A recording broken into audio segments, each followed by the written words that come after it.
Welcome everyone on the internet to this amazing live stream. We fixed the YouTube Studio live stream beta thing, yay! And you will not believe what the issue was.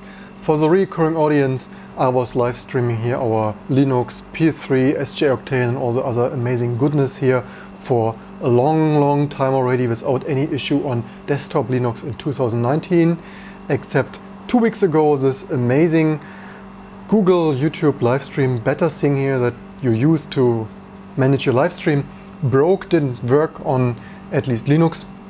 Fun fact, of course we are here professionals. I took out a Microsoft Surface here from this Phantom Touch and that Zone goodness, and because I thought, yeah, if it already breaks on desktop Linux, we use some professional Windows, right? Yeah, well, that also didn't work, at least on Chrome.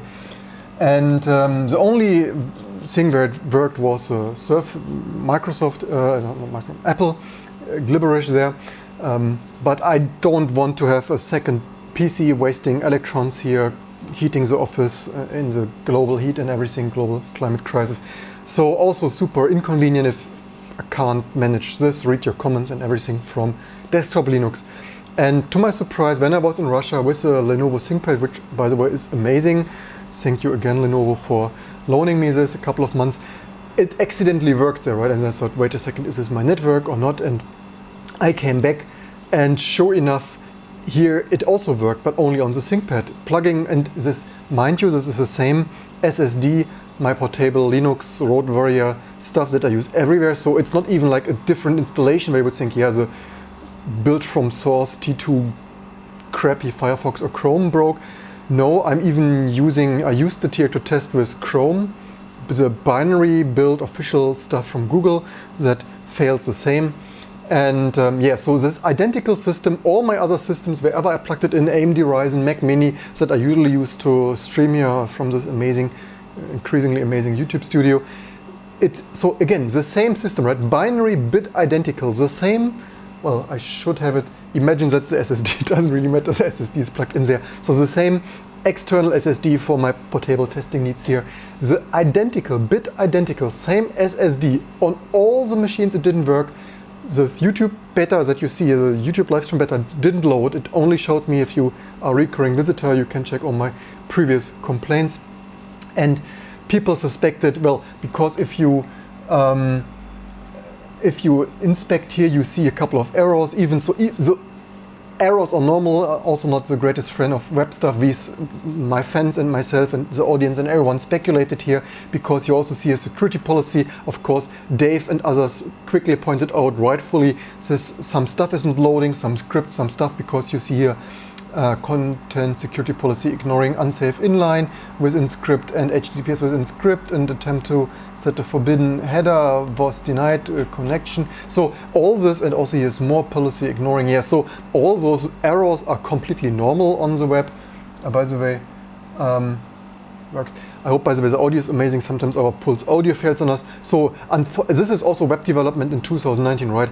This normal stray random errors are totally fine, totally normal. So this is also a problem, right? If a computer scientist like myself, it doesn't work, I open this, there's some errors. Yeah, it's this security gibberish, right? Even Google, by the way, the biggest, richest companies on earth here on the latest and greatest Web 2, 3, whatever, goodness, even they can't get this, and developers of browsers, right? So the vendor, the supplier of, not of this, but I have Chrome here also for testing. Even the biggest companies can't get web right in 2019.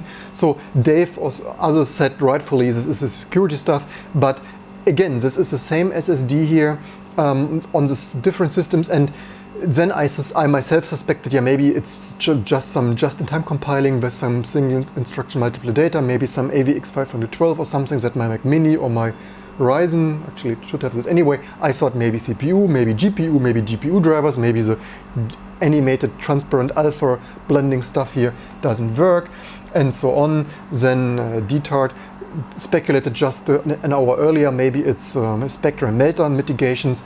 You will not believe what I found. So I took another look here and booted the ThinkPad. Also, how do you spend your afternoon? You boot on your ThinkPad, you boot on your Mac Mini, you boot on your ThinkPad, you boot on your Mac Mini, and then 1 hour is gone. And I published this here on below the previous unboxing. Here's some new switch that we, by the way, 0 drop frames, amazing stuff. And if you look on this, I posted this below this video, and it was a date and time. I mean, are you seriously? In 2019, date and time breaks your internet, because the only error, it looked like, I compared this back and forth, what kind of errors, because the security stuff I got on both. And I found here that Firefox was throwing here YouTube Creator Studio Polymer JS line, also line 20, you know, this bloody JavaScript, such a precompiled, obfuscated, compressed gibberish nonsense. Line 29,195 type error B is undefined, which happens to be some date and time stuff. I had this here in the inspector. So this is some compute date and time function AB, if not A or not B, return new date, A equals this time map, yada yada yada, something blah blah blah. And on Chrome, and there you see it also didn't work. It's not the Firefox issue, because I had here already Firefox and Chrome. I already got crazy. And in total, this costed me for sure 8 hours over 2 weeks, 1 hour there, 1 hour there, comparing, booting. This doesn't work, this dongle doesn't work, rebooting for HDMI, rebooting for that. Yeah, thank you very much, Google. And Chrome said something similar but slightly different. Firefox said type error B is undefined. Chrome said type error cannot read property get hours of undefined. So yeah, probably yeah, B is undefined. It's probably B was undefined there as well. And it's some date and time, and then like finally I thought, yeah, wait a second, what is I only run? So how did I fix this? It is hilarious. It is so sad. It's why I make this YouTube, because you know this is my daily item of each day. Also on macOS Peakbugs, wherever I edit a video and the cursor doesn't work properly in iMovie, this is the latest and greatest. macOS Mojave with iMovie, mouse cursors do not work. My 4K MST display doesn't always work on my Mac. And yeah, this is how I actually, with Louis Rossmann and everyone, said, you know what, there need to be people that are not like this people on YouTube who say everything from Google and Apple is amazing. I'm really sorry, so much stuff sucks. How did we end up in this day and age, 2019? The internet breaks if your time is off, and I'm pretty sure Google and the YouTube division broke this because it was working fine. I don't, of course, certainly my clients here, my PS3 or SG Octane or stuff, usually doesn't have the time as synchronized on my servers. Of course, I run NTP. So how did I fix this? So I was looking at this date and time, like, why is this undefined? What bloody hell is going on there? I fixed this simply by running NTP date here, time app. Usually I use time off, although Apple Peakbugs, but it's a nice memorable NTP server, timeapple.com, even if you on Linux and Windows overload Apple servers. And yeah, my time was only off 102 seconds. I mean, yeah, my Mac Mini, it's, you know, whatever. So maybe on the ThinkPad, which, fun fact, I've run NTP date, because when I got this, it had Windows, and Windows usually has the time, local time, and not like Unix systems, UTC without the time zone. So of course I have run NTP date on the Lenovo ThinkPad when I got it new, because the time was probably for Berlin 2 hours off or something like that. But yeah, on the ThinkPad it works. So most likely YouTube broke it. Most likely they randomly changed this, as I'm anyway don't like very much that this cloud stuff randomly changes. You are used to your spreadsheet or text stuff and something, and then from 1 month to the other the UI changes and Peakbugs changes. So I mean, seriously, it took 2 weeks. Well, I didn't spend here like each day, but each time I wanted to live stream, I was like, take a look and let's take a look at what details are broken there. So it's like probably in total quite a couple of hours over 2 weeks until I finally figured, well, maybe if I would have taken a look and what maybe I should have figured it out in the first hour. But like seriously, 2019, the internet breaks if your date and time is off by 102 seconds. Yeah, it's hilarious. Only on my channel. This is certainly why you share, like, and subscribe and hang around here. Finally, this drove me insane. You know, it's such a waste. Yesterday I wasted over 1 hour. I wanted to go live. This shit doesn't work. And then I plug in all the dongles in the ThinkPad, and then USB-C bandwidth overload with 2 HDMI capture stuff, and then reboot, and then this, and then that. And yeah, 1 hour just to live stream. In this hour I could have already done the PS3 work. It's hilarious. Finally, we solved this mystery.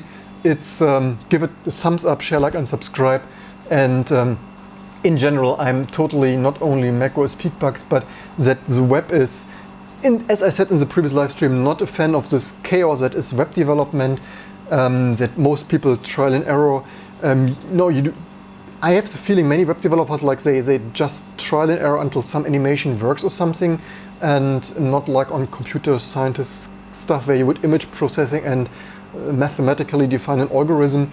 In my opinion, and I've done web 20 years ago, and I've also edited on the HTML, which, by the way, fun fact, we keep our HTML stupid, minimal, simple. Looks good enough in my opinion. If someone doesn't buy it because the HTML is not fancy enough, then whatever.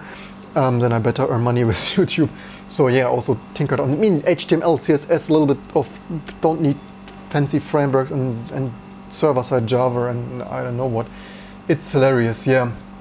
Goes to show Google forgot how to code internet. And by the way, Apple has a similar bug. That was Apple had for nearly 1 year, and this shows that Silicon Valley companies don't test in other time zones. When you go, and by the way, fun fact, on my Mac right now, neither on Safari or Chrome, I can't access our iTunes, Apple App Store Connect stuff for the sales and stuff. And it's also hilarious. So right now I can only view our sales on my Linux desktop machine for whatever reason is wrong with that web crap.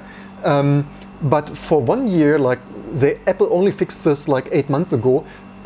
Before 8 months ago, for 1 year, you couldn't change prices in the App Store when you log in there, which of course I don't do there now for privacy passport stuff. But if you plan a price change, like we want to have a sale of our amazing exact scan software, and we want to schedule like next weekend from Saturday to Monday or something, the price is 10% off or something. We couldn't do this. It worked the first 8 years, and then it broke for 1 year. It took Apple 1 year to fix, and after a couple of months, because it's a little bit annoying, you want to make a sale for Christmas or New Year or some weekend, and you can't schedule a price change, right? And then after a couple of weeks, I figured out, similar to this actually, in retrospect, I should have figured this out earlier. It's a time zone. So this wasn't, so because they calculated like the time, because it always said like it couldn't schedule a price change.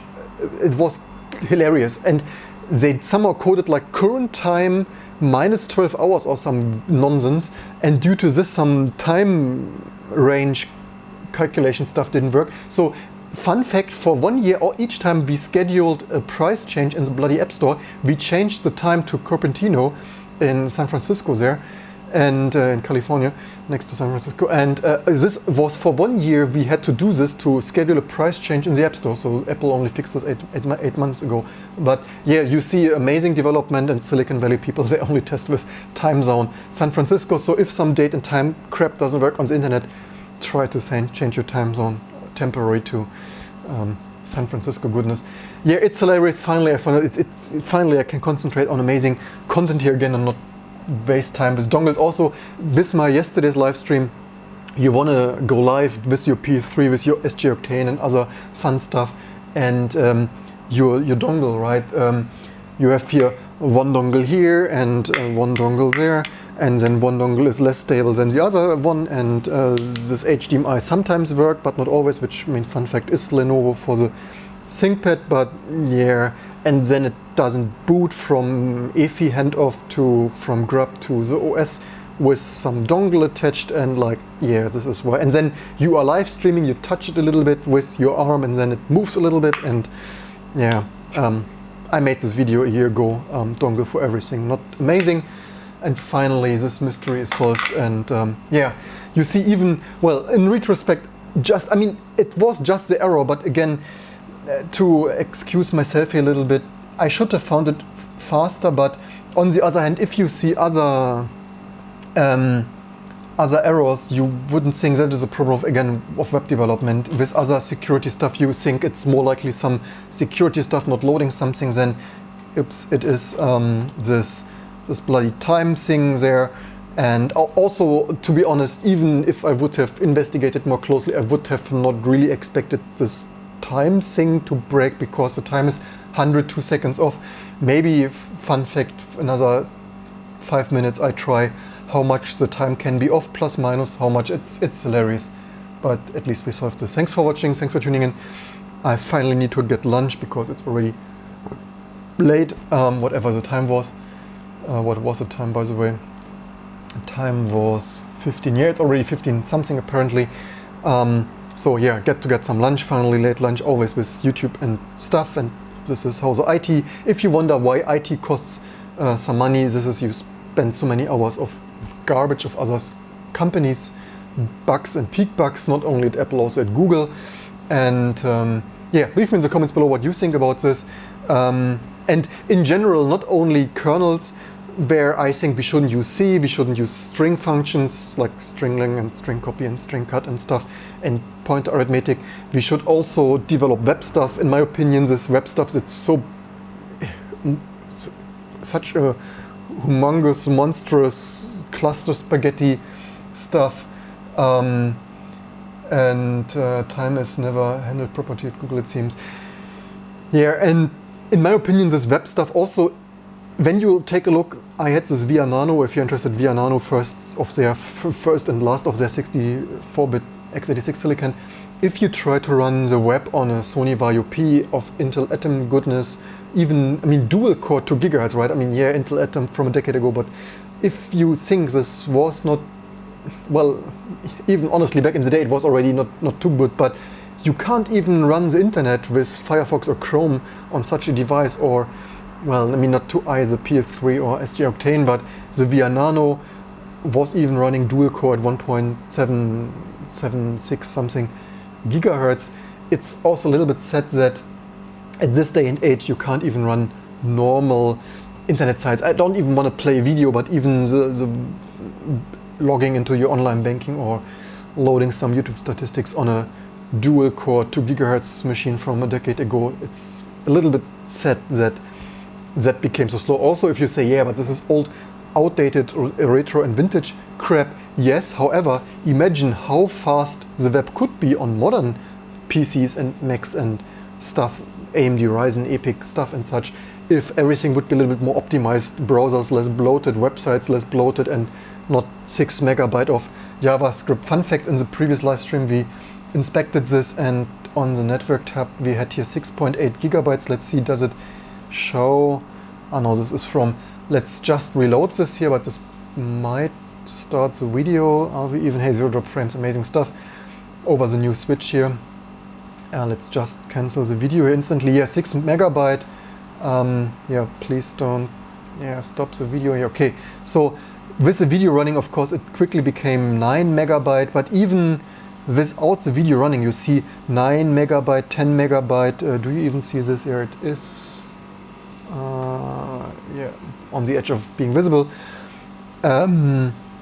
Yeah, the video preview was just a megabyte. It was before already 6 megabyte. So it's also, yeah, that, and again, video should not be running right now. Of course, we have here 400 or something of that sort Mbit, or plus minus, I always forget, 50 Mbit up.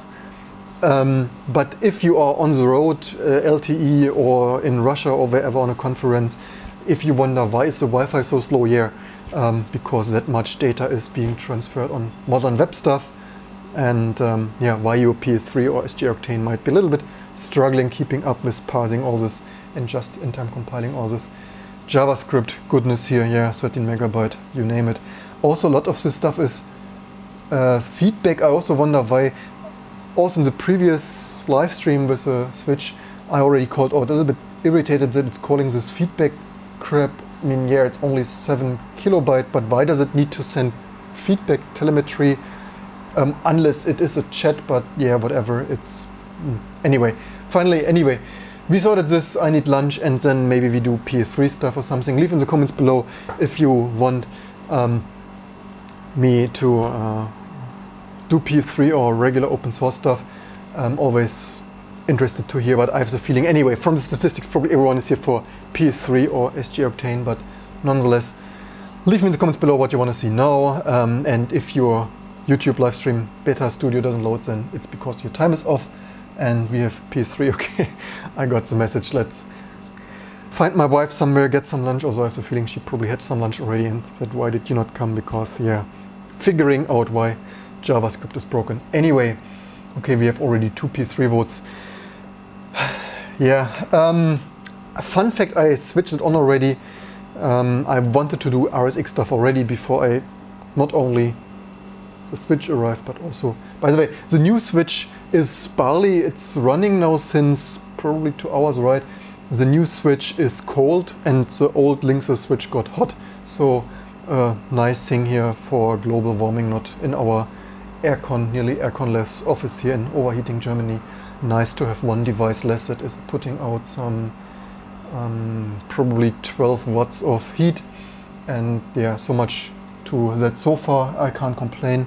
And we need to see if the Ryzen has this Lynx hiccup that I had with the Linksys. Anyway, yeah, so 2 P3 votes. Anyway, more votes to come until I'm ready with lunch. Thanks for watching, and yeah, web stuff, you name it.